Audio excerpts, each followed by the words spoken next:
Hello,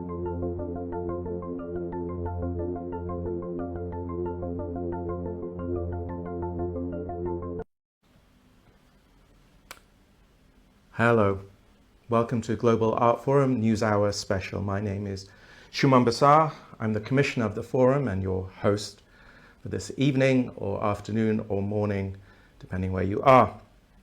Thank you for joining us. Those of you familiar with the Global Art Forum will know that we tend to happen physically during Art Dubai this very week in March every year, and sometimes also in other cities around the world. We foolishly perhaps took these things for granted. Now, it's already becoming a cliche to say that these are exceptional times. Indeed, the constant use of the word unprecedented has begun to bore many people. Boo-hoo for them. But it's clear that the future has been cancelled, or at least indefinitely postponed. For the moment, we are no longer allowed to gather in crowds. In fact, the whole definition of a crowd has suddenly shrunk. Now, it could be a gathering of more than just two people. All this unfuturing makes the present feel strange and unique. As Douglas Coupland has suggested, the present and the future are now the same thing. What we are experiencing is also uniquely planetary. The effects of an invisible pathogen ripple everywhere, almost simultaneously, across time zones and seasons. It's as though every man-made border, whether it's national, cultural, technological, financial, all of these are now powerless and also utterly porous. Has this ever happened before? Is it like November 1989 when the Berlin Wall came down, or 9/11, or the financial crisis in 2008? To me, it feels different. It feels more extreme, because nothing feels distant from the threat. It's as though there's no here and there anymore. This is the first planetary pandemic in the advanced social media age. We may ask ourselves, what moves faster, the virus or our perceptions and fears and misunderstandings around it? We seem to be living through what Venkatesh Rao calls global narrative collapse. He says, quote, "Everybody is tracking the rawest information they have access to, rather than the narrative that most efficiently sustains their reality.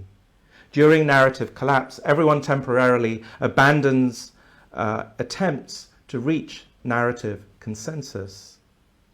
Right now, the perception of agency at all levels is falling. Individuals, corporations, governments, heads of state, stock traders, the UN, everybody feels they're losing the plot, but they don't see anybody else finding it." End quote. So I had titled this year's Global Art Forum, Do You Story? And it was going to look at the role that stories and narratives play in shaping who we are and the realities that we inhabit. As the coronavirus causes this global narrative collapse and a shock to every imaginable system, I want us to ask, what are the new stories suddenly emerging? Because each of these uncertain days, we seem to live in order to tell each other stories. So how this Newshour Special is going to work is through the magic medium of technology. Kevin McArdle, who you won't see, is the magician behind everything that you will see. We are deeply grateful to him and everything that he's done over the last few days. And if there are any technical glitches, we're going to blame coronavirus, okay? So now, right on the right-hand side of your screen, there's a list of names.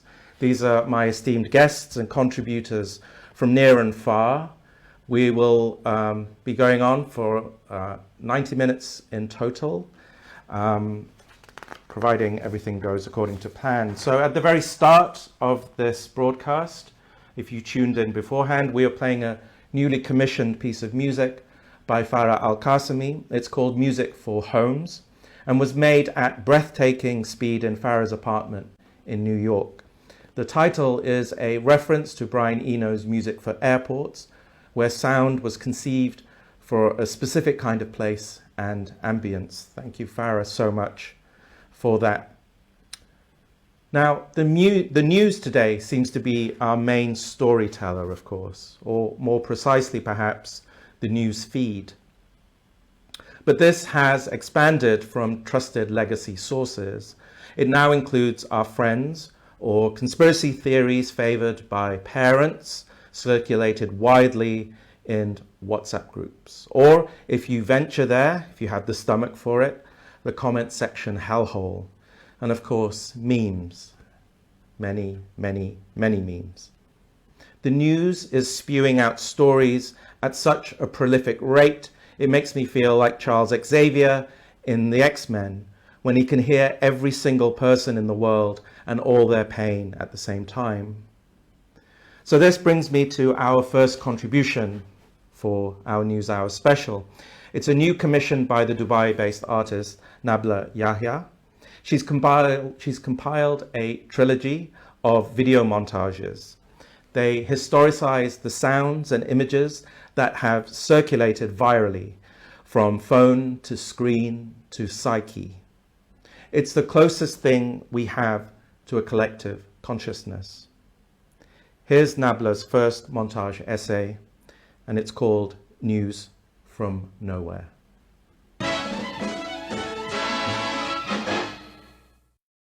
Can you get the coronavirus by eating Chinese food? We're going to do two verses. Two verses. Yeah, I think 20 seconds will be sufficient. Happy birthday to you. Happy birthday. حبيبي الله يبارك لك. الناس كتير جدا في مصر خايفة منك وقلقانة. تحب تقول لهم ايه؟ والله سعادتك ده كله كلام سوشيال ميديا. اقسم بالله انا مظلوم في الليلة دي. The scenes in our supermarkets in the last fortnight have been pretty ugly.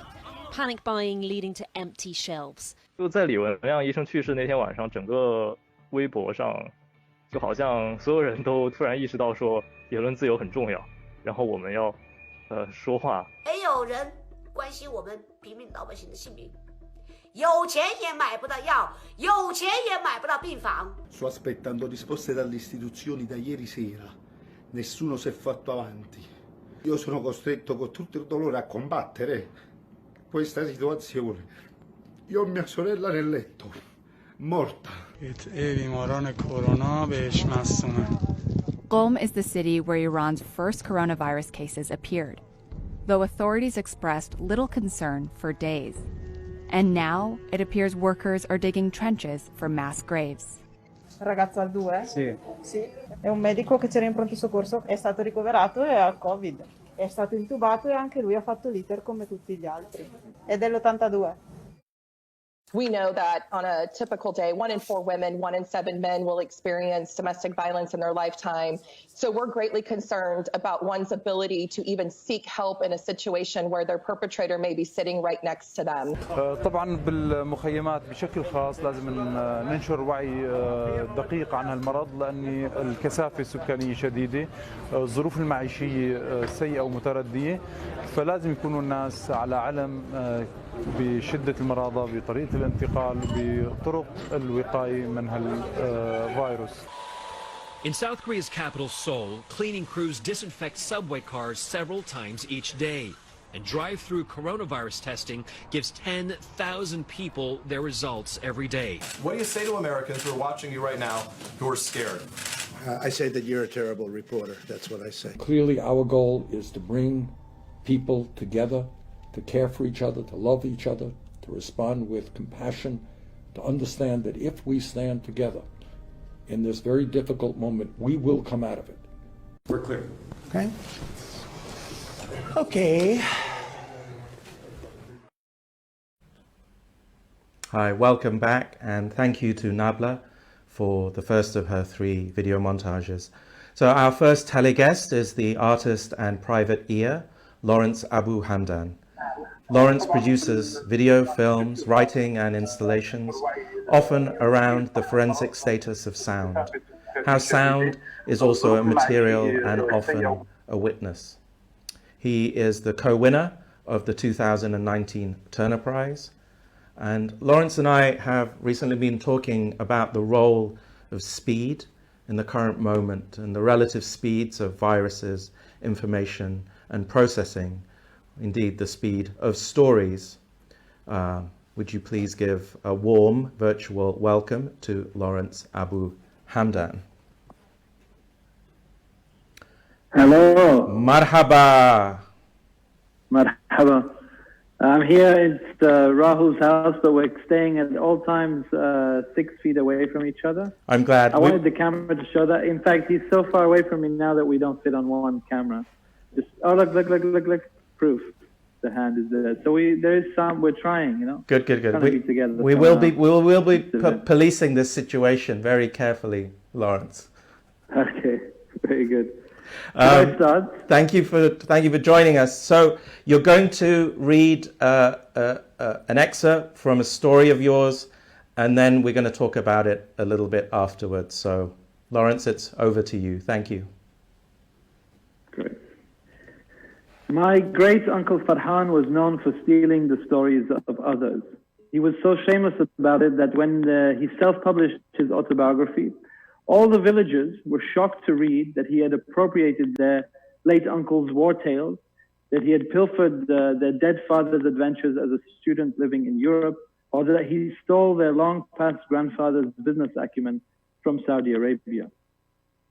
The strange thing is that Farhan was not a famous man. There was no audience for his book outside the village, and yet everyone in the village who read the book knew that those stories did not belong to Farhan.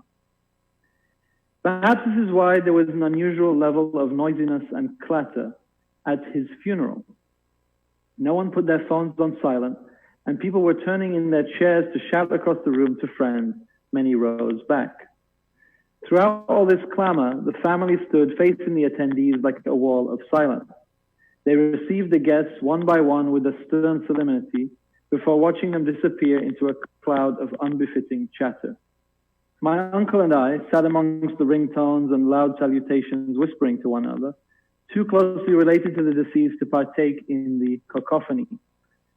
Despite the disarray, somehow a sign that the open casket was ready to enter the room networked its way through the crowd like ice freezing everything in its path. Ironically, it was me and my uncle, speaking in what we assumed to be a conscientious whisper, that were the last among the attendees to become aware of the sudden change in the room's acoustic temperature. I turned my head away from my uncle to face the silence, and at that moment my ears were suddenly met with a dreadful sound. 1,000 white plastic chairs scraping the tiles as they were picked up, dragged and stacked on top of one another in rows that lined the four walls of this vast multi-use municipal hall. This clearing of the chairs was to make way for the casket and to ensure the attendees stood in respect of the dead. Its physical amplitude was vast, but what made it more punishing was its object quality.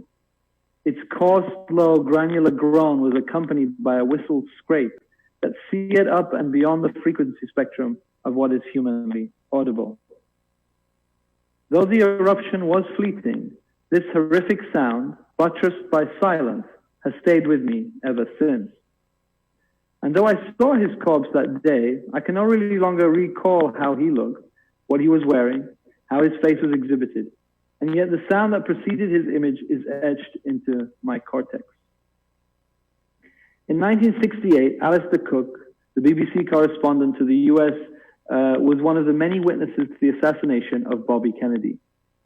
His account included an unusual detail. He said that there was suddenly a banging repetition of a sound that I don't know how to describe. Not at all like gunshots, but like somebody dropping a rack of trays.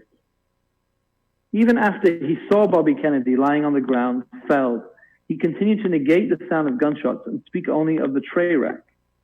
It was as if the rack of trays was a kind of buffer to reality, the last thing standing between what actually happened and the imaginary realm of alternate scenarios where what happened never happened. It didn't sound like a punch, but a lighter being thrown to the ground and popping, said a witness in an Oregon courthouse. A New Zealand witness said of a blow he overheard that it sounded like an egg cracking. And sometimes, as in the case of the egg, these objects were repeated during the testimony with such frequency that it became seemingly impossible for the witness to uncouple the sound of the egg, indeed the apparition of the egg itself, from the violent event they witnessed. These are some other examples of moments where benign objects stand in the place of somewhat violent memories. It's not so much the information about the event, but the process of encoding and recalling such events that becomes stored in these objects. The sound of the rack of trays or the egg do not capture the event itself, but they petrify the moment of the event's mental processing. These objects become a relic of the split second between the event and its reckoning. This split second can endure for years before the event is reconciled to what it in fact was. For example, there was an 8-year gap until the translators of the Nuremberg trials finally began to speak and write about what they had heard and translated. So after the trial, there was 8 years before any one of them really addressed what they had heard. Henry Lee, a Nuremberg translator, said, "One gets so attached to the wording that one does not take notice of the content. Only years later, one awakes gradually and realizes the content, and that has been somehow registered somewhere subconsciously." This meant that the monstrosities of the Nazi war criminals that they were translating became conscious in and of themselves only with a delay in time. This lapse in time was perhaps due to the fact that a partial elimination of their consciousness was required to make the task of simultaneous translation possible. They had to listen to other people's voices while they are themselves speaking, and to do this, they had to become somewhat machinic. Interpreters have to react to spoken words with interpretation at reflex-like speed. I once met with a court stenographer in London, and he described to me that in order to transcribe at the speed of speech, one has to enter a state termed autopilot mode. So a stenographer in a trial, he said he has to enter autopilot mode. To access this plane of consciousness, trial stenographers find a single ornamental architectural detail in the room. Perhaps it's the top right corner of a window cornice, or the beveling of an architrave, or the point where the crown molding meets the ceiling. While their eyes scan every centimeter of this object, a preconscious channel opens up between their ears and their fingertips. This not only allows them to type at the necessary speed, but it also creates an acoustic force field to protect them from the otherwise heavy labor of having to spend days and days listening to content, which is often pertaining to violence and fatality. Courtroom stenographers are becoming increasingly rare in criminal trials in the US, Australia, and the UK. This is not because their labor is becoming automated, but it's becoming outsourced. More and more criminal trials are being audio recorded, and these recordings are being sent for transcription to a collection of companies based in the city of Ahmedabad in India. A perfect combination of reduced labor costs, time difference, and a shared common law legal system enforced on India during British colonial rule make India the ideal candidate to transcribe the trials of their former colonizers and their former colonizers' former colonies. What saves them more money in this context is that no special training is required for the stenographer. But they're not transcribing in real time. These typists need not know how to enter the stenographic keyhole that allows them to type at the speed of sound. They can simply pause and rewind in the recording to make sure that each word is recorded in the transcript as it was spoken. This means transcribers in Ahmedabad personally retain much more of the content of what is being spoken in trials. The pause button creates a portal, an opening through which a cacophony of malign voices directly flow into comprehension. The pause and rewind button inaugurate new conditions of labor for the transcriber. Although they are geographically much further away from the voices of the courtroom, they are somehow much closer to the testimonies than the stenographer who sat just meters away from the witness stand. There is also a paradox in time. While the pause and rewind buttons slow the overall labor, they accelerate the time it takes for the information to become envisaged. The Gujarati transcribers have no acoustic force field, no architectural ornament, no 8-year lapse of subconscious processing, no rack of trays, and no 1,000 white plastic chairs. Nothing to soften the collision between a sound and what that sound means. And that's the end of my small set of notes on speed and processing and listening. Hey, Lawrence. Hey. Thank you so much. So we've got a few minutes. The first question, this text, it obviously precedes the current moment, right? You wrote it. It obviously does, yeah. Can you tell us when you wrote it? Because I'm intrigued about why you thought about this text when I invited you to appear and join us on the Global Art Forum, given the broader context of what's happening right now. Yeah, I mean, you know, the piece is really about processing, the time it takes for a thought and its reckoning, and all the bit before that where several other realities exist. Mm-hmm. And in that sense, I thought, you know, rather than change what I was going to present in the Do You story, it made much more sense to read a piece like this because it gave it another resonance, precisely because of the moment we're in. And I think what we're seeing is a lot of presumptive processing. You could read Agamben's piece, right? That is responding to coronavirus, and you see that it's really trying to make this case that that all of this is just a furthering of a kind of governance that was already happening before. This is the great push of biopolitics forward. And what I rather think is somehow different, I think we're seeing certain things emerge that we could not really have imagined before. So I really kind of see ourselves in that moment between it's not quite an 8-year gap maybe in terms of the thing of the translators, but we're really between the thing and its reckoning. And so that's why I wanted to kind of read these notes about moments where I've found those gaps to be articulate. And Lawrence, I have a question, which is, if you had to describe the sound of the coronavirus, what would it be? What would sum it up now, do you think? I think it's this kind of like weird hiss that Zoom gives. It's like, I've been in so many things, because the thing with Zoom is that you know, before you kind of like, you organize to meet, you text someone on WhatsApp, then the call happens. I mean, we're here, we don't really have recourse to WhatsApp, there's a lot of Zoom, so a lot of waiting and long periods of time where this kind of like hiss ensues. It's also because it's like the main sound I'm hearing now, so it could be less intellectual than I'm making it out to be. It's just exactly what I'm hearing. And actually, very last question, as we run out of time, it seems that there is a return to the voice now. Obviously, as we are distanced often from our loved ones, sometimes texting or sending a cute emoji is not enough. We want to hear each other. As someone that has spent a lot of time thinking about the voice in many different contexts, can you say something about our relationship to the voice right now?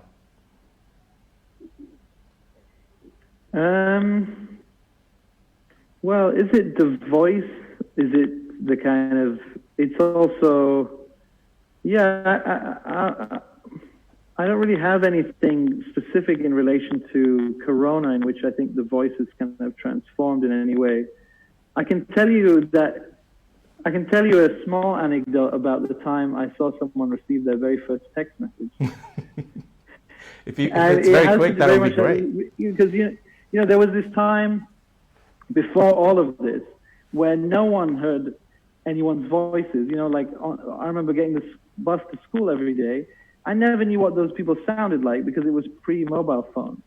The moment mobile phones came in, I was also taking that same bus, and those people that I was with every day, I would see, I knew exactly what they looked like, but I never knew what they sounded like. And then mobile phones came. Each one of them successively got a phone.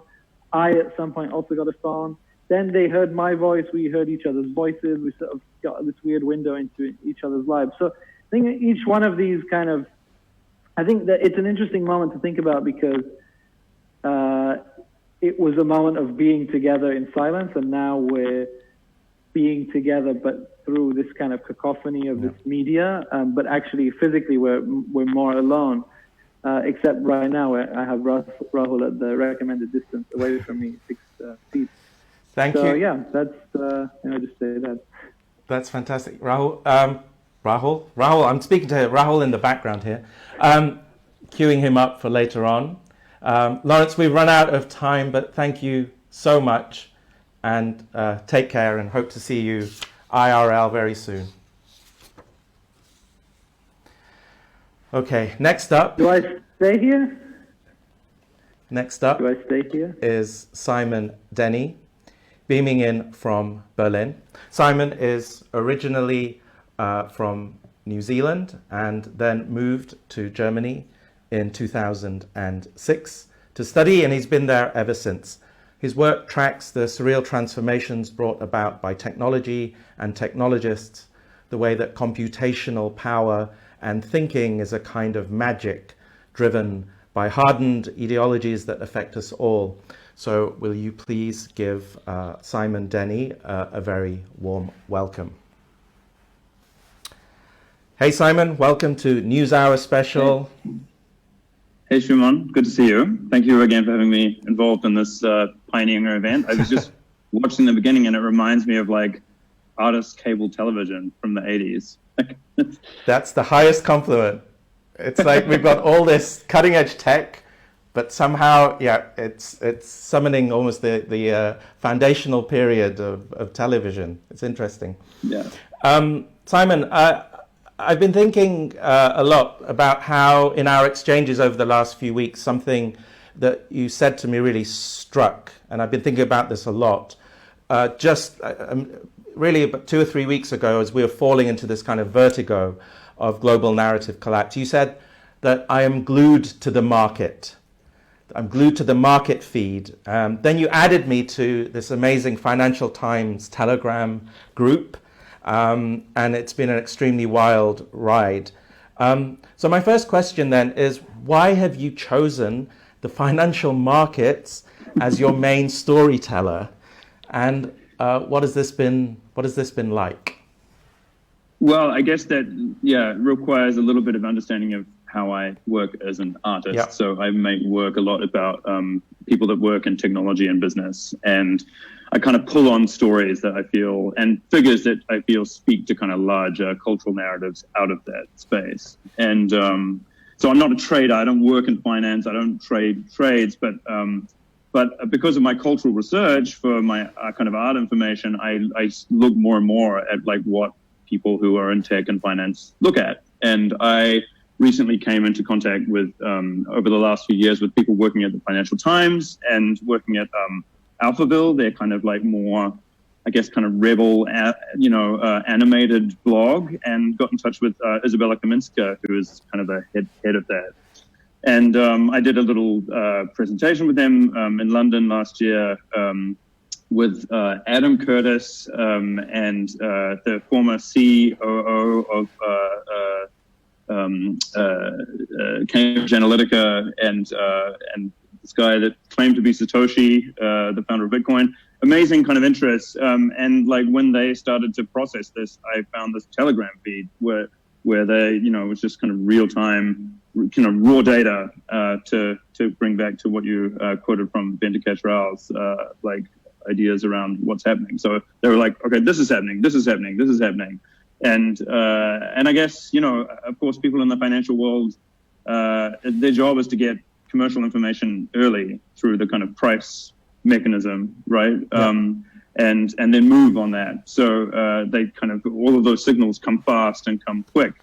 And I think so why it was so important for me to be looking at that particular feed was because it was moving at a different pace and like looking at different parts of information than I was getting from other feeds in my life, from artists or from kind of mainstream media beyond that raw data, if that makes any sense. Completely. No, and in that sense, given that, as I said at the beginning in my introduction, there's this feeling that the future has been cancelled, or the future as we expected it to be has been cancelled. And given that so much of the financial markets is predicated on predictive patterns of how the future will play out, how have the markets been dealing with this sense of a future that is impossible to kind of predict now? Yeah. Well, again, great question, but I'm an observer of people in the markets rather than a market. But I'm interested expert. about the psychology of what you've witnessed. Yeah, the kind of social response from that community, and I think that adapting the abstraction of finance, right? Like finance is, in my mind, as an amateur observer, a sort of giant abstraction of all of the price signals of the world. That's my kind of butchered Hayek idea. But it's a giant commercial sensor that kind of plugs into sociological sensors as well. And I think, it looks like delivery's up. It looks like things like Zoom are kind of taking off. But other sectors can't be kind of synthesized. But I came across one of my favorite thinkers in this space saying, this guy, Branko Milanovic, saying that there are kind of 4 profiles of work that are interesting to think about right now. And maybe you read this as well. That it's like A, doctors, medical, B, online retail, C, physical goods producers, and D, professionals. And, doctors have surged in work. Online retail has surged in work, so demand's up on those. Yeah. But physical good production's plummeted, right? And the workers that come along with that have plummeted. And professionals like, lawyers, engineers, teachers, designers is kind of stagnant. So if that's a sort of as the world moves to a new demand model, I thought that was an interesting way to think about that space. And Simon, you've often been interested, as you said a few minutes ago, in specific individuals, such as Dominic Cummings or Peter Thiel, people that have been, in a way, master storytellers, perhaps of the last decade or so, who have either changed the way in which we receive and consume technology, and therefore it scales all the way up to politics and also our kind of interior lives. Over the current crisis, have any specific individuals emerged to you, or does this feel like we're in a kind of post-authorship, post-individual crisis? I think this is a super interesting question to ask for me. Of course, that's what I'm asking myself as an artist, right? Like what kind of symbol as person, as node can I highlight, exactly. right? For me to understand what's going on. And, again, I was looking at Thatcher recently, Margaret Thatcher. I made a show in San Francisco, which used kind of silk scarves that she used to own and sewed them into sleeping bag kind of sarcophagus figures and power vests. But I was also noticing from the Financial Times feed, they linked to a Thatcher episode from the 1970s where she was hoarding food and kind of in the 1970s sugar crisis. Wow. She was kind of buying cans one week and the next week they would be going up in price. So she had this giant kind of hoarding operation which caused a minor scandal in the Daily Mirror. So I thought, as the kind of face of individual as society, as the face of neoliberalism in a as I say, in a silk scarf, I thought it'd be interesting to see what a kind of individualistic response to this versus a kind of more global response and more community response. And I also think it made me think of something else, is that maybe actually a human figure. Branko Milanovic also said that maybe the most significant person of the 20th century is an unknown farmer near Wuhan, right? Like, so it's kind of from a very famous person to a very not famous person that we don't even know the name of, who might have been the first patient zero. But then I guess it's really actually, maybe it's not about humans at all. Maybe it's about a non-human entity who's actually the kind of center of that. And maybe the most important thing that we can kind of gain from this is a shift away from maybe placing humans at the center of the story in general. It's pathogens, it's other entities that we live alongside that have kind of like found our way into with this new virus, which is so toxic to our species. So maybe my next project shouldn't have a centerpiece as a human figure, but maybe like a non-human figure. That's a perfect segue for one of our guests later on, Jenna Sutela, who you know very well. So there'll be some really interesting connections there. Simon, we're moving at a hurtling pace. And yes. But I really want to thank you so much for joining us, and take care of yourself, and see you very soon. Tonight I sit down with Bowman, who actually put on clothes during the pandemic. It's nice to be with you. Does it bother you that you will go unseen today?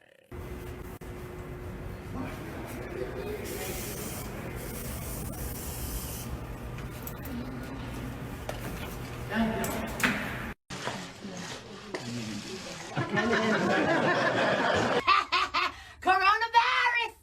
Coronavirus!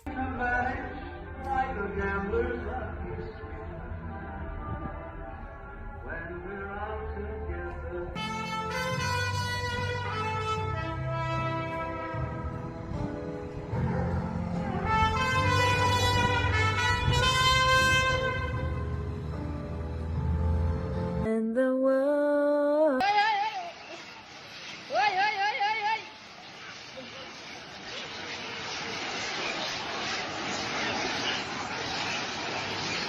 Thank you for coming, Chin Chin, Chin Chin, Chin Chin. Thank you, Chin Chin guys, Chin Chin, Chin Chin, Chin Chin.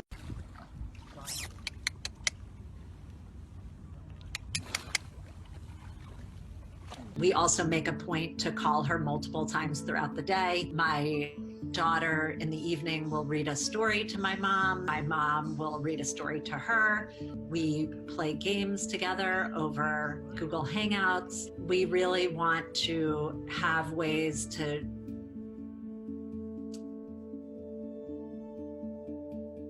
continue to show her how much we love her.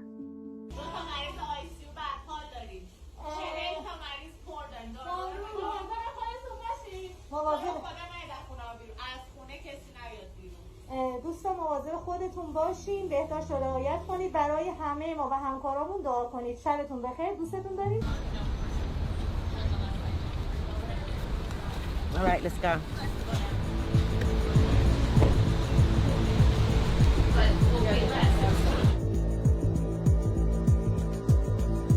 Guess what, bitch? Coronavirus! Welcome back, everybody. You just saw the second of Nabla Yayha's video montages. It was called Do Nothing Club, and it collected various coping mechanisms people have turned to during social distancing. Maybe this news hour is a coping mechanism. Leave your answers in the comment section, question mark, question mark. So my next guest is Brendan McGetrick, the creative director of the Museum of the Future in Dubai.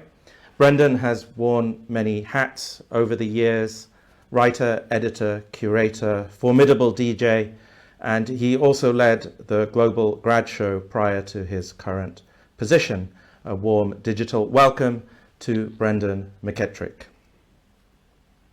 Hi, Shumon. How are you? Hey, Brendan. How are you doing? Thanks for joining us today. I'm happy to be here. Yeah. Happy to be anywhere. Yeah.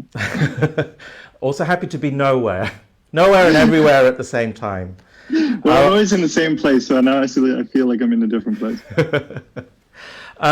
So, Brendan, I was really fascinated as we've been preparing for this over the last few days, that one of the things that the current crisis made you think about was a letter, or the technical term is an encyclical, I believe, that Pope Francis put out in 2016 called Laudato Si, on care for our common home, which I believe is about or addressing questions of climate change and the climate crisis.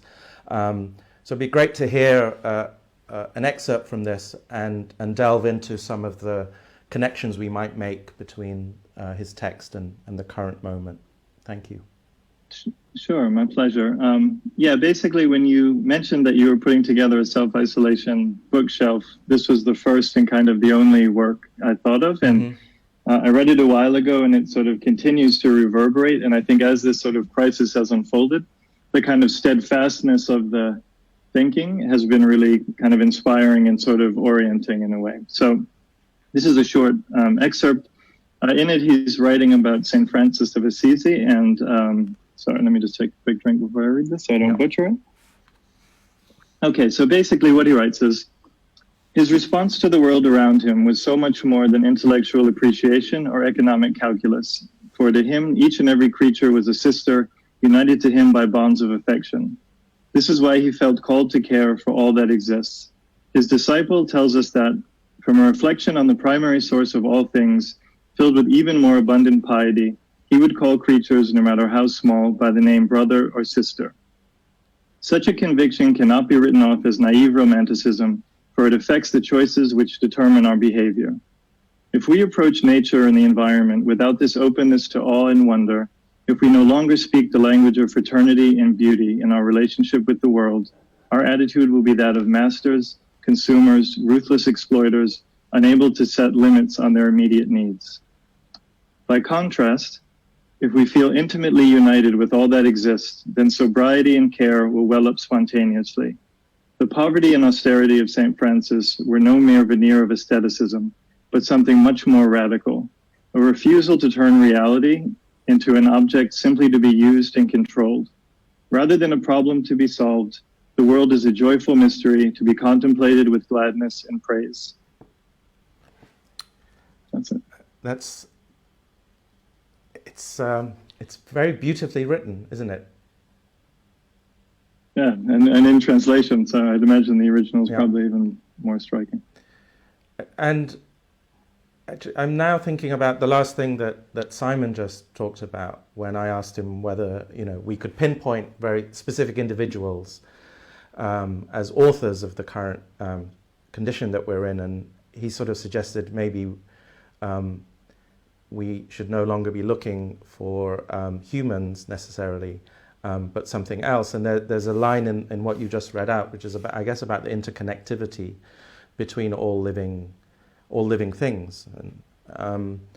And so then my first question then is whether the coronavirus has finally, or maybe even just once again, shattered the myth of human control over reality. Well, I would say that it has shattered it, but we can assume that it will reform. Mm-hmm. I think it's a very resilient fantasy, but I would say that we would, learn a lesson in humility from this, and I think it's actually an incredibly valuable moment, mm-hmm. because a lot of the things which we kind of assume to be so impressive, so complex, such a kind of testament to what humans can do and what human imagination, creativity, discipline, etc., is able to accomplish, has basically all been brought to its knees. And one of the things that actually we talked about, you'd mentioned to me, is this interview that Slavoj Žižek did on Russia Today. Mm-hmm. And he's basically saying, among the many things he's saying about coronavirus, he's saying, you cannot underestimate how stupid this organism is. This is a self-replicating, simple organism.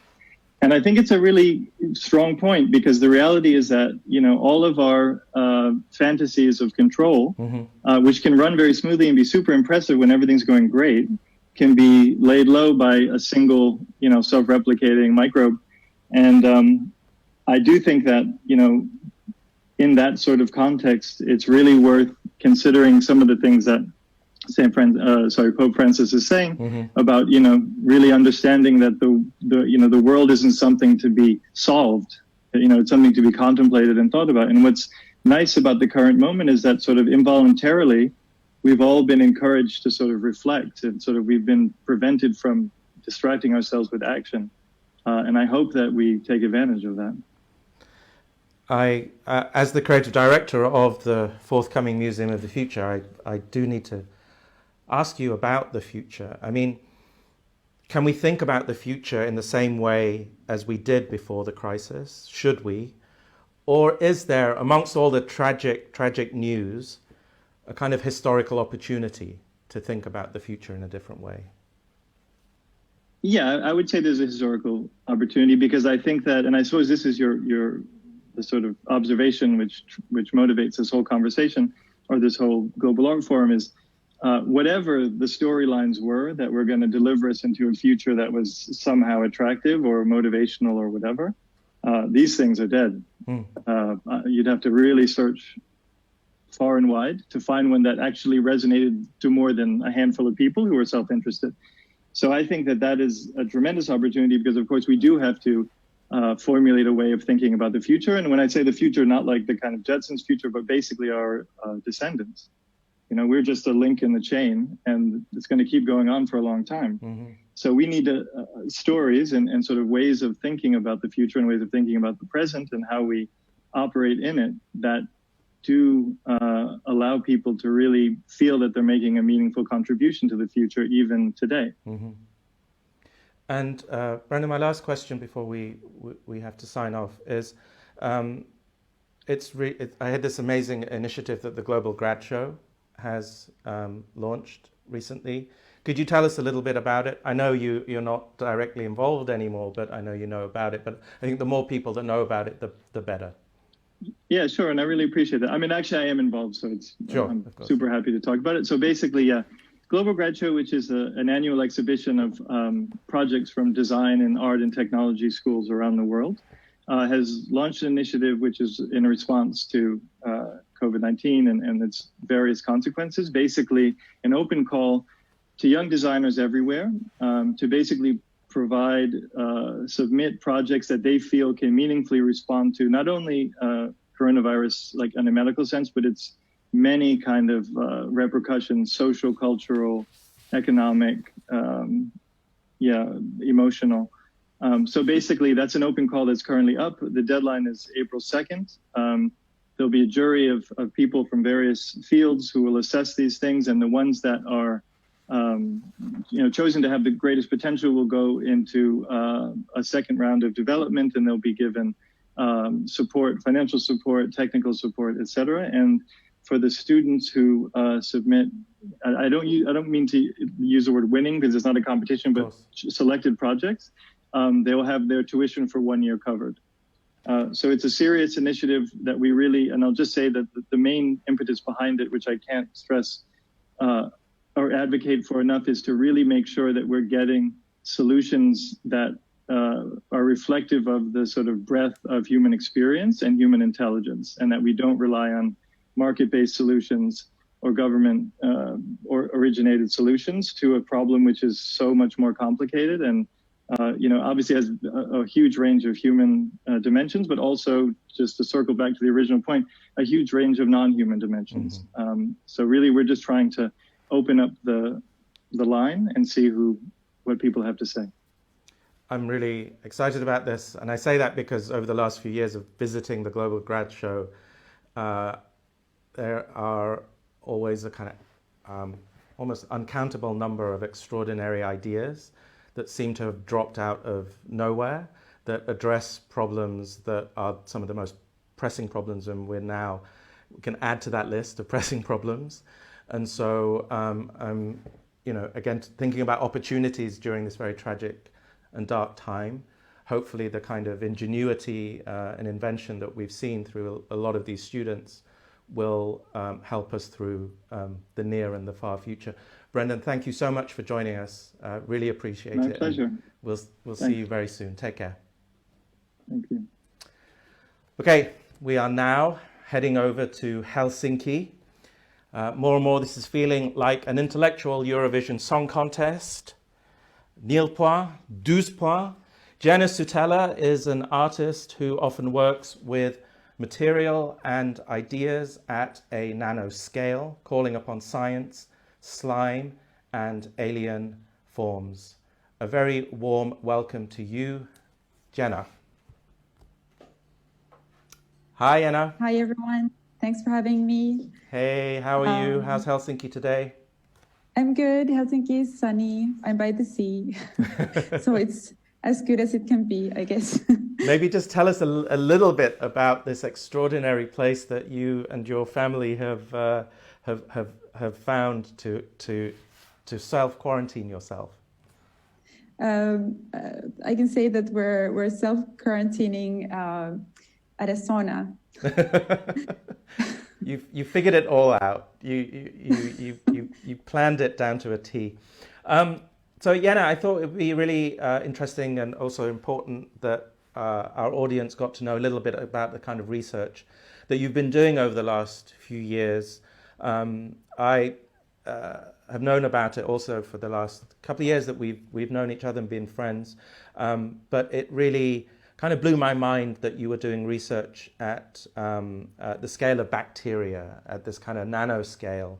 Could you say something about this and where this interest started?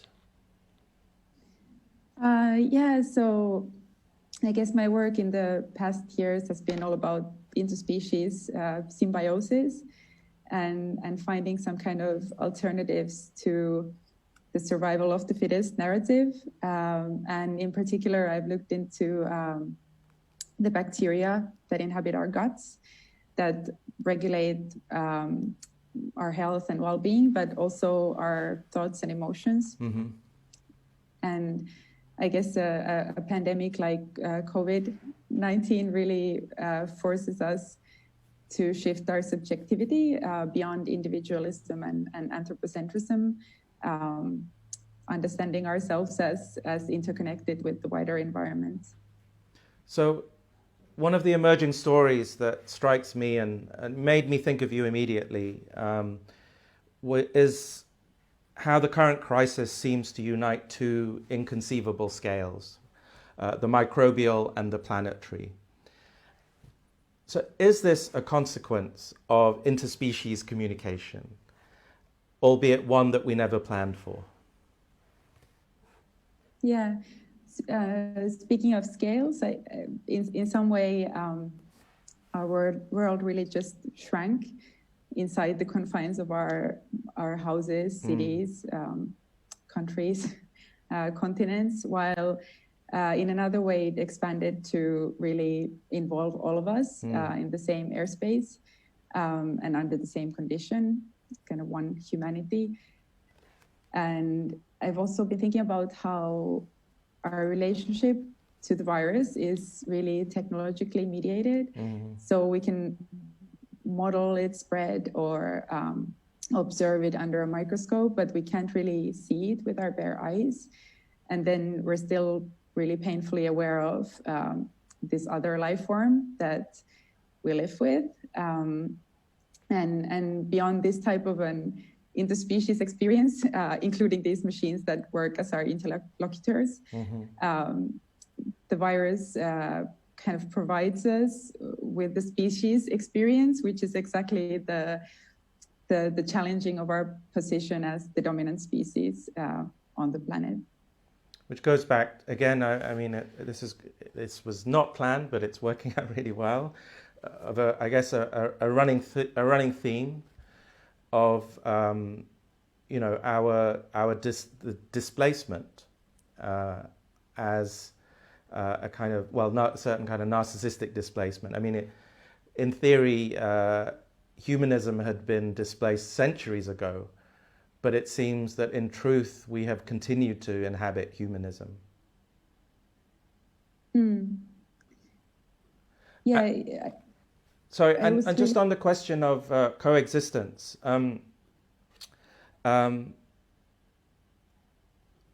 should we try, therefore, to imagine what it is like to be COVID-19? Is there actually, should our ethical project, in a way, and our displacement move from the victim or the subject of threat to the virus itself? And here I'm thinking about the kind of poetical work that you've done with slime and with bacteria that often seems to me to give speech or to give expression to things that are not human. Yeah, I definitely looking at kind of interconnected ecosystems above any single species at a time like this is important. I'm in quarantine with the 4-year-old and we watched Hayao Miyazaki's Nausicaa and of the Valley of the Wind the other day, and it's one of my favorite mangas too. And that story is set on a post-apocalyptic Earth with a toxic ecological system, the Sea of Corruption it's called, and it's a kind of a virulent forest of fungal life and plants that encroaches on the remaining kind of open land. So, and in a similar way to now, kind of humanity clings to survival and is fighting for scarce resources. Wearing a mask is essential. And in the end, which I think is kind of a fitting approach, is that the resilience is all about cooperation between species. So that's it, I think. That's beautiful. And last question before we have to move on. You chose Elvia Wilkes' novel Oval for your essential self-isolation shelf. Why this book now?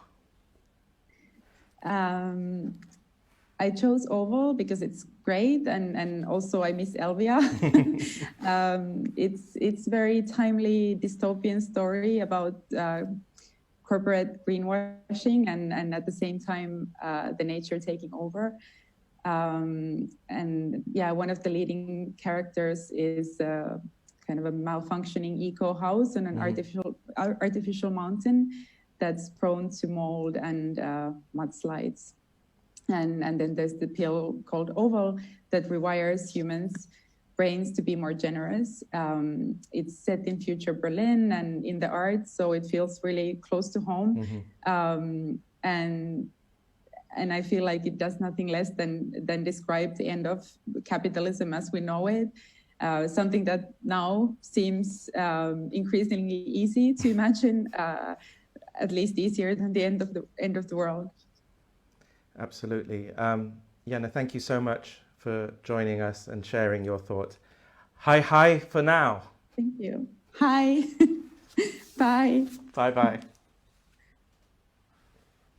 Next, we have a new video essay by the London-based artist Anna Maria Nicolaescu.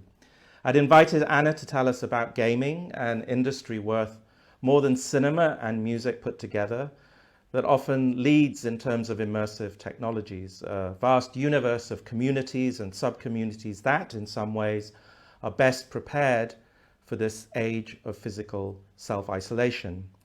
Anna has given us the first part of a three-part visual essay called Worlding for Real. She says, world making begins to move beyond fiction. At the limits of endless play, storytelling collapses into reality.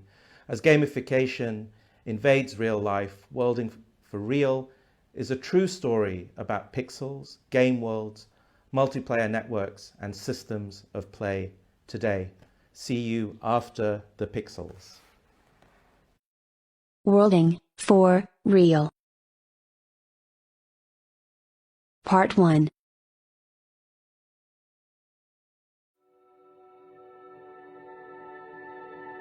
In Conway's game of life, a pixel can be either dead or alive. It is a zero-player game.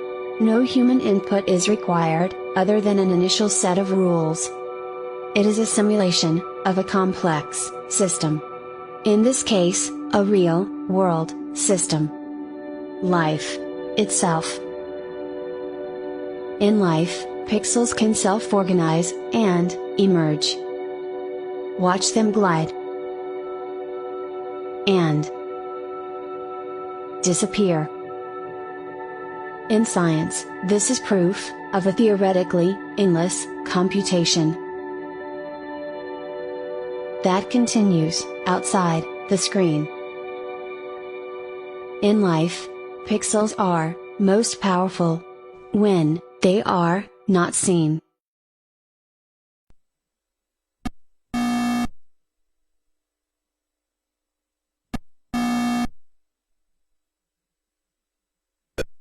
In Pong, only one computation is possible. To move one pixel from left to right, and back. At the end of the game, the pixel plays on, for a little while longer. Even without players, it is there to entertain. A pixel's power moves elsewhere, in its ability to be always on screen. Then, everything accelerates. I'd like an Atari 2600 system, please, and everything that goes with it. Everything? You sure want everything? I want everything. Now you get a new low price, up to $30 in rebate offers, and a free pack. Is that everything? It's not everything. You can get nearly 300 different cartridges. 300? That's nothing. Something, but it's not everything. Soon there'll be a voice module, trackball, remote control joysticks, and a computer keyboard. It's amazing. It's amazing, but it's not everything. It's not everything. Soon there'll be educational games, too. Is that everything? That's everything. For now. For now? The Atari 2600. Now get up to $30 in rebate offers, plus a free Pac-Man. In adventure, the whole world is on screen. The game unfolds like a film, scene by scene. Only the player, one pixel, cuts through. The world goes on, as long as the pixel travels, from screen to screen. In Elite, pixels only move forward.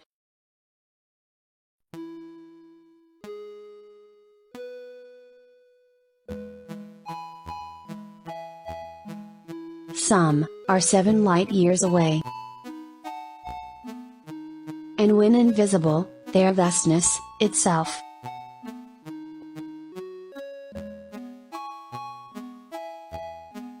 Here, the world builds itself endlessly.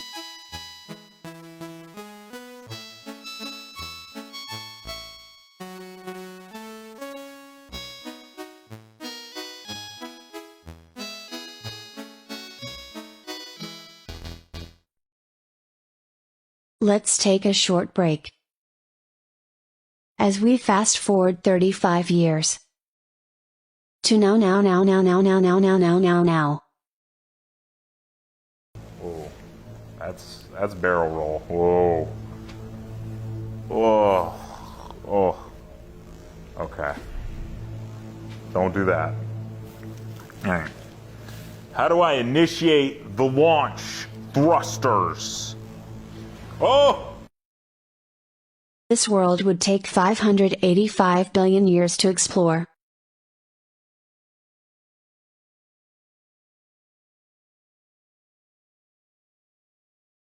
Here, 18 quintillion planets emerge, but some will never be seen.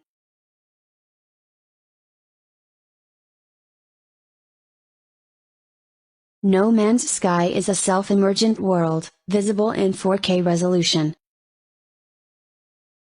But watch what happens when the world is less clear. Let's go to Egypt.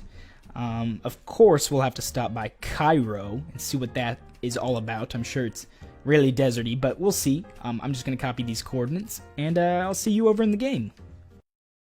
In Minecraft, it all fits in a box of sand. Now, everything should be, yes, very deserty.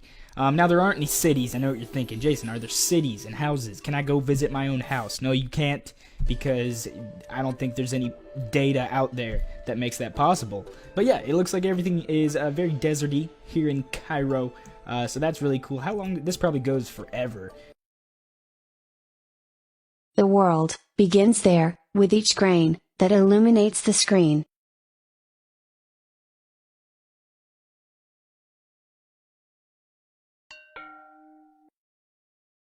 And when the world ends, the end goes on forever.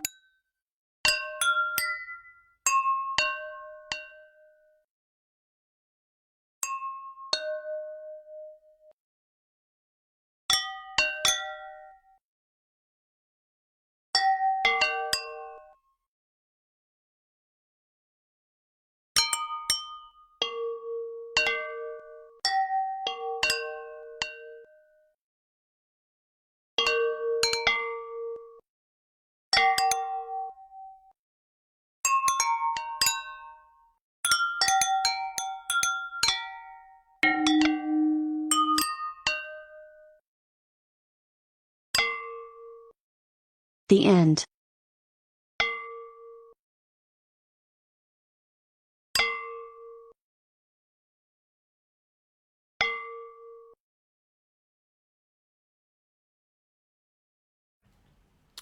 Now we zoom over to Athens, where Marina Fokidis lives and works. Marina is a writer and curator and has been putting together the performance commissions at Art Dubai this year.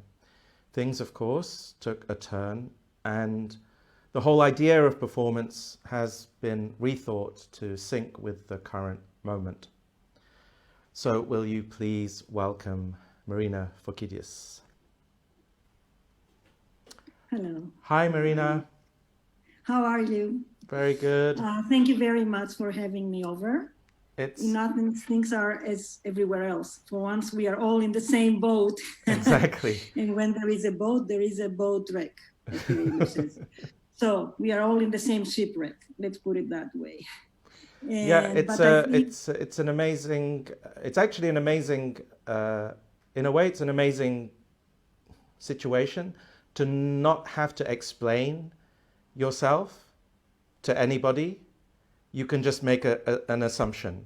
And that, to me, is one of the hallmarks of a really planetary moment, because usually there would be someone somewhere on Earth where you would have to explain why you feel the way you feel or why you're doing what you're doing.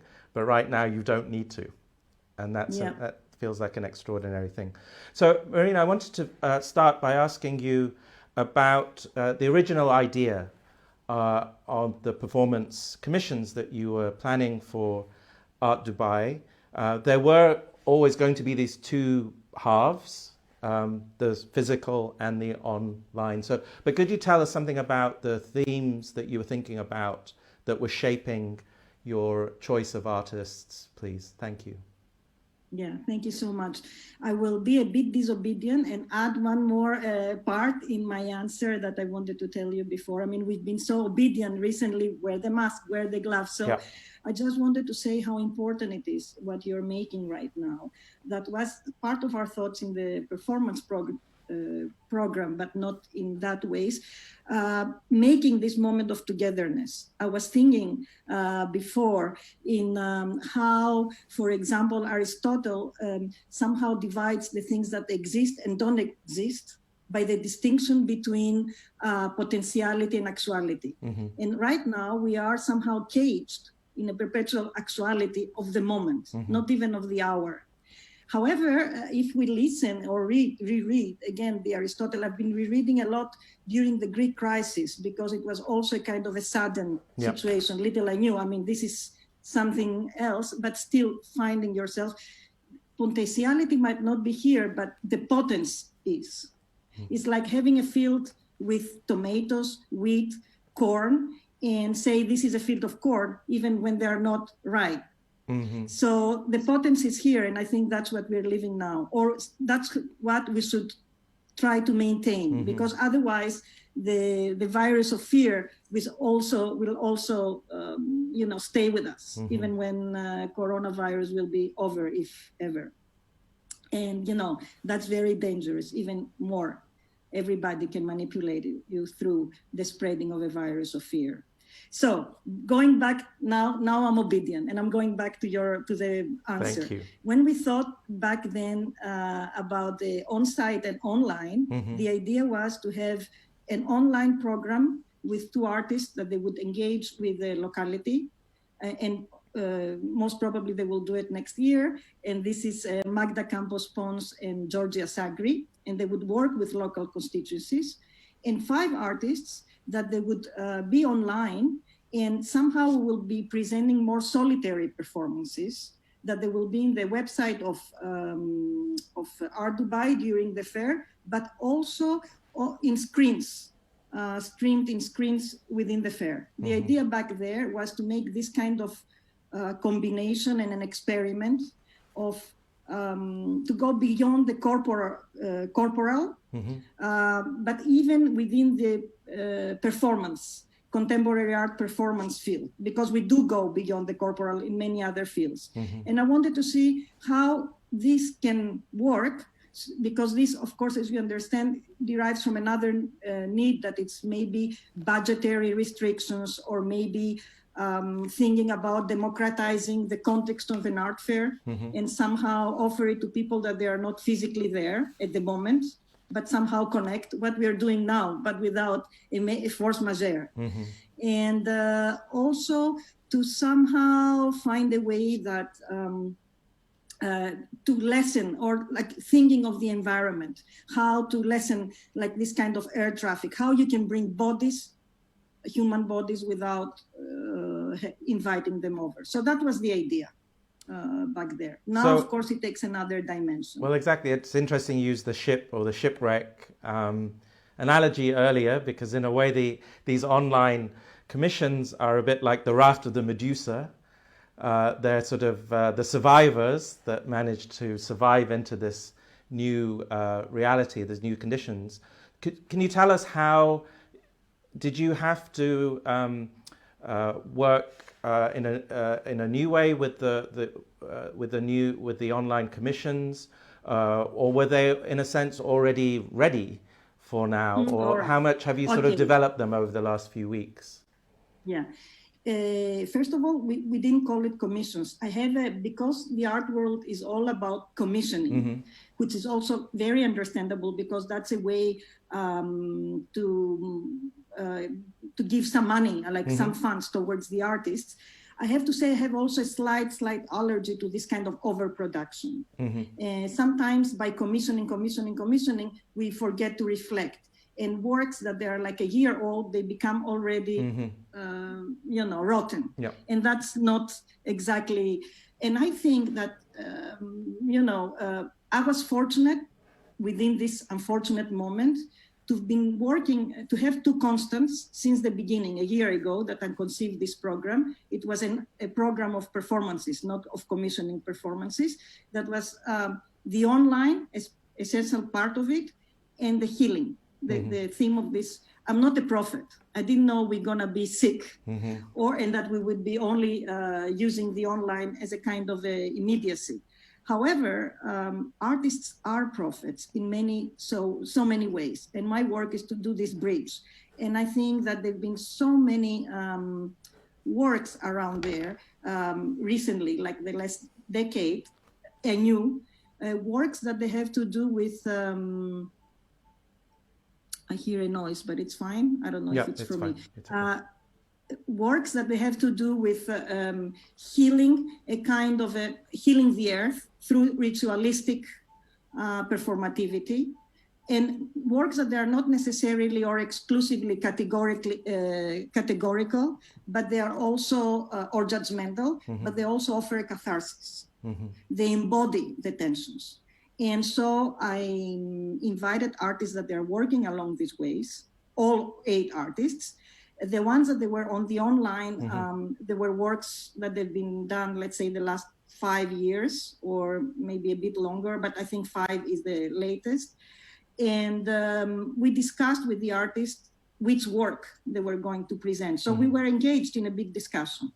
And only one work is newer, let's say, and deals directly with the coronavirus, but before the outbreak of this huge crisis, in the very beginning, because it was done much earlier. Of course. So on that way, I was already within the scope of healing. And we are sadly running out of time, but Marina, where do we go to be healed by these works that you've put together? Is it the Art Dubai website? Is that right? Yeah, the Art Dubai website, and you can see them there.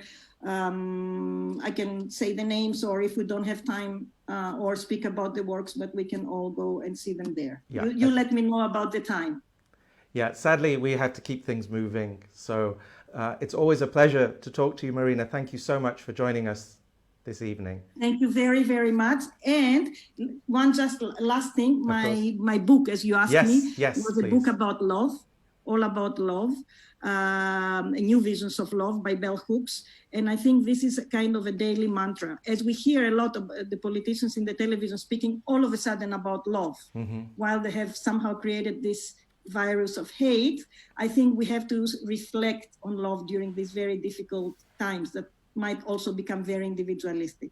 Absolutely. And just so everybody knows, we're collaborating with the Jameel Art Centre and their library there. And we're putting this library of recommendations, quarantine, self-isolation, reading, and they will be broadcast through Jameel's social media channels over the next few days and weeks. So learn about them more there. Thank you so much for joining us, Marina, and take care. Love and solidarity. Bye. Bye-bye. Okay, our penultimate guest is back here in Dubai. He is exhibitions curator at Art Jameel, Rahul Gudipudi. Since Rahul, like a lot of people right now, is working from home, we've decided we really needed to talk about what working from home means for now and also potentially for the future. Will you please welcome Rahul Gudipudi? Hey Rahul. Hi. How are you doing? Good. I've been loving the show so far. Yeah. Thank you. Can we make sure that Lawrence is at a safe distance from you? He's very much at a safe distance. I mean, I don't trust him anyway. You should always keep him at a distance. You know, he's a shifty guy from Yorkshire. Always keep him at a distance. Rahul, we're beaming you from your home, which is now also your workplace. Yes. How's that been so far? And what's been the most unpredictable thing about this new working condition? Well, it's funny you asked that. When I moved into this flat, some of the things that I was thinking about was that I'd be mostly working and not spending as much time at home. Mm-hmm. You know, like that was one of my sort of like primary considerations. And to now have that flipped around, where not only does work enter home becomes work. Hausarbeit and Arbeit become one, you know, like Marx's Handarbeit and Kopfarbeit sort of separation. Mm-hmm. Like that's sort of like the parallel. It's like an interesting one. And of course, it's important to also realize that this is a very privileged problem to have, to sort of like speak about this, where of course there's spaces both in the UAE as well as back in India, where one doesn't have that option to sort of like work from home and isolate and self-distance and living conditions are denser, for instance. But I'm also thrown into this sort of like state of dysfunction and really amused by that state of dysfunction the moment the internet slows down, for instance, right? Like, and like, there's a bit of stress on the internet, ironically not even realizing how dependent I am on like home deliveries, right? And how dependent they are on the internet as well. Not always, but definitely dependent. And just as well also of being unfazed on what happens when basic utilities don't function. You don't even realize they haven't functioned for a whole day because you're sort of, you know, working from home. So this then leads us, I think the anxiety that you've just described is an anxiety we're all also facing on top of a kind of viral pandemic. And I keep telling people that I think this is just a kind of warm-up for the real apocalypse, which is when the internet stops working, or we run out of data as a planet, and at that point, is working from home even an option anymore? So that brings us then to you talked about utilities, and this notion of connectivity as a basic human right, like clean water or electricity. Is that a fair assessment, or is that just extremely first worldy of me to think that way? No, I don't think it's first worldy at all, actually.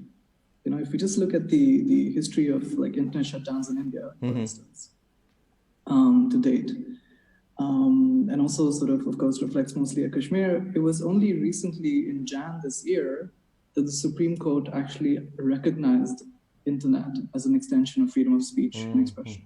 So the right to access to internet is a fundamental right. And it was only this year that was sort of a ruling. And on the basis of that was the first instance where there was a sort of like open sort of opening up of the internet blockade. And of course, there's still limitations on this being sort of only limited to 2G bandwidth and only limited to sort of registered mobile numbers, but it's still quite a step. And I think it's a very necessary step for us to recognize. And it has adverse sort of like effects on citizen participation and citizen journalism, like especially active citizen participation in citizen journalism. And I'm thinking very much also about what happens if we're not able to get the information that we're receiving, whether it's from Wuhan or Italy or otherwise. But it's funny when we sort of like think of it today and the strain that it's putting on the internet infrastructures. I'm also thinking about how much we're sort of now really investing and sort of in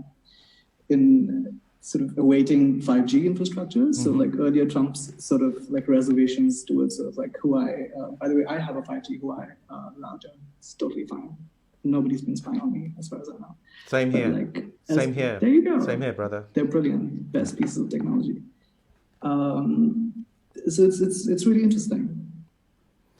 And just to go back to India, so President Modi has now called, I believe in the last 24 hours, maybe 48 max, for a total lockdown of 1.3 billion people. Now, there's something truly staggering about this, to me certainly. As someone that is from India, how do you think India is going to cope when it has to work from home? But also, and you hinted at this in your first answer, I guess, that what sort of assumptions does that make about work and home that don't really, in a sense, overlay for many, many millions, tens of millions, maybe even hundreds of millions of people in India? Yeah. It's ironic. Before the speech that he gave, almost 24 hours from now, he gave a speech 2 days ago, which basically was his first sort of public service announcement in sort of like a long time. And he spoke about the need for us to experiment and test out a Sunday curfew in India, where it was a publicly governed Sunday curfew and people would sort of participate by volition. And one of the things that he asked for people to do as part of this sort of social participation was to appreciate, to sort of like acknowledge and appreciate the people that are at the forefront fighting this battle with COVID. So sanitation workers, medical workers, air crews, etc. And his sort of his rubric of doing that was by people sort of clapping in the windows and showing solidarity and clanging sort of utensils. And it was really sort of like an interesting sort of, it manifested almost immediately into instances of people marching on the streets with utensils, clanging collectively. So completely the opposite of what was intended. So, and of course it's an interesting thing to look at what happens when, so to your question of how do we cope, I think we first need to see what happens. Yeah. Because how that blockade is going to look like is yet to be discovered. Railway structures that would sort of carry 50 million people are sort of like stopped overnight, basically. So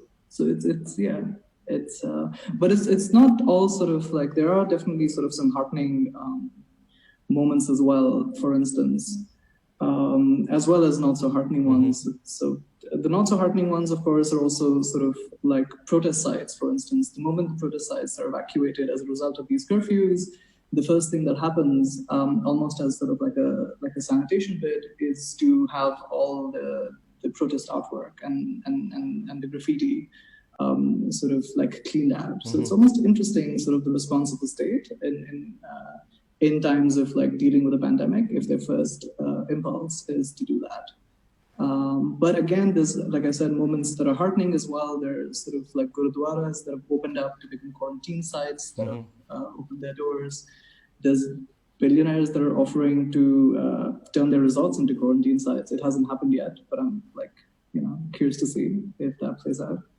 Rahul, I'm sorry to interrupt you, but we've run out of time. I just want to mention the fact that can you just tell us quickly the book that you've chosen for self-isolation, the self-isolation shelf? Yeah, The Uprising on Poetry and Finance by Franco Bifu Berardi. I've always found Berardi to be like really brilliant at describing the pathologies of cognitive labor, and it's almost ironic how much cognitive labor we're doing right now with all the screens that we're engaging with at the moment. But Berardi's book is very much situated in sort of the financial crisis in Europe in 2010. The book was in 2011. And what he does is that he sort of, very similar to sort of like Naomi Klein, marks out these sort of instances of where in times of crisis, power consolidates itself. And where in times of crisis, basically, like referencing also sort of like examples like Chicago Boys, how you find that the imaginaries of sort of like socialist states and social welfare sort of solutions, which now you find happening in, let's say, Britain or even in the US, at least in discourse, even if promised, are not realized. And we see that today from 2008 and from 2010. And particularly now to this moment, it's also interesting because given the number of financial stimuli that have gone out, given the, it's a really interesting book that also looks at language and money and how they both have this power of being abstract sort of elements that can really move significantly, you know, and sort of affect the world significantly. So and he uses irony and poetry as sort of like an interesting response in a state of being, and perhaps even generating memes is an extension of that state of being now in the present day. Fantastic. Thank you, Rahul, so much. We're going to learn more about it through the Jameel social feed. Really appreciate you joining us and sharing your thoughts with us today. Take care. Thank you. See you soon. Thanks. You too.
Hi everyone, welcome back. You just saw the last of Nabla Yayha's video montages. It was called Clean Hands, and in Nabla's words, it was a personal response to this feeling of being a bystander while everything around us is happening the way that it is. I really want to thank Nabla for these extremely touching reminders of our recent present. And now to our last, and certainly not least guest. Thank you all for bearing with us. We're in the home stretch now. So Dr. Noah Raford is many things. He's a futurist, a time traveler, a former co-director of the Global Art Forum, and very recently a crisis bread baker. He's also one of the great people connectors that I know. And in this time of physical disconnection, emotional connection feels like a priceless resource, which is what we're about to discuss from an undisclosed location somewhere in Europe. Noah, welcome to the Newshour Special. Thank you, Shumon. It's lovely to see your face again, and all of our friends and family watching around the world, wherever they might be. Bonjour. Without giving away your undisclosed location, bonjour. Oh, well, merci. So, Noah, it's lovely to see your face again. Also, I see nature has completely taken over already behind you. Yeah. Nature always basically wins. in Jasper's Farm and Children of Men. Great. Perfect setting. So, Noah, I've been part of this vast WhatsApp group that you set up several months ago. It's been a vital source of information, humor, but also importantly solace for me. And this happens to be the case even though I don't actually necessarily know most of the 80 people or so there. I probably know maybe 25%. They're very dear friends. Some of them we've met in this show. But I wanted to start by asking you why you set this group back in the day, and who you brought into it and why. Yeah, and I think it's a good time to sort of reflect on that. In the last year or so, for my job, like many of us, I am on the plane quite a lot. Mm-hmm. So I think I participated in something like 30 or 35 conferences, events, and workshops and whatnot over the last 12 months. And I found myself repeatedly meeting extraordinary people and having these fascinating conversations, these real genuine human connections, and then leaving and never having the chance to cultivate that relationship further. So Dubai is a wonderful place that brings people together, but it also is a bit of like a Cisco router. It doesn't keep them in the same place. So I thought, why don't I try a little experiment in creating just a little group that would allow me to stay in touch with people that I met, and we're doing interesting things. And for lack of a better term, we called it Noah's Futures Group. It started out with a kernel of designers and futures and artists, and then grew into tech and policy and financiers. And the initial season, if you will, had three criteria. That we'd met each other and had a drink or a meal together, that you were doing something interesting, that you knew a couple other people in the group and you weren't a jerk. And with those sort of simple premises, the group grew, and in what became the first season, there was around 150 people. And this was, not everybody great and good and famous, just very interesting people doing interesting things on the fringes and the shadows, or in the boardroom, as the case may be.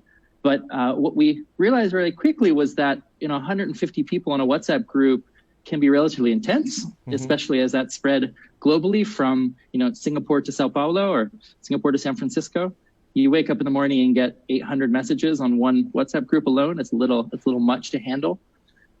So I thought that we would try and reinstantiate that as a second season with some other tools like Slack or something of that nature. Well, Slack, didn't work out so well, and LinkedIn. I heard LinkedIn described as a social network for people who have dust where their souls should be. So each of these tools for digital closeness it suggest and inculcate different kinds of interaction, and we just kept coming back to WhatsApp. And now we're on the third iteration of the third season, just before the virus struck, where we just started to open it up to friends and family. So people in the group that not everyone might know, but that someone can vouch for. And then suddenly the virus hit, and it's become, as you said, at least for me, and I think for some other members of the group, a really vital source of both data and information and interpretation, sense making. What is going on with this as it rolls from Asia across the Gulf into Europe and America on a sort of 4 to 6 week time lag? We have the benefit of each other to bounce these ideas off of. but also more importantly these days, I would argue, a sort of emotional solace and support, given that we're all in our own little bunkers, be those literal or metaphorical now.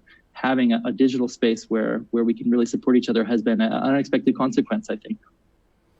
And I mean, what would you say it's provided you personally, and what have some of the members in the group say that it's provided for them?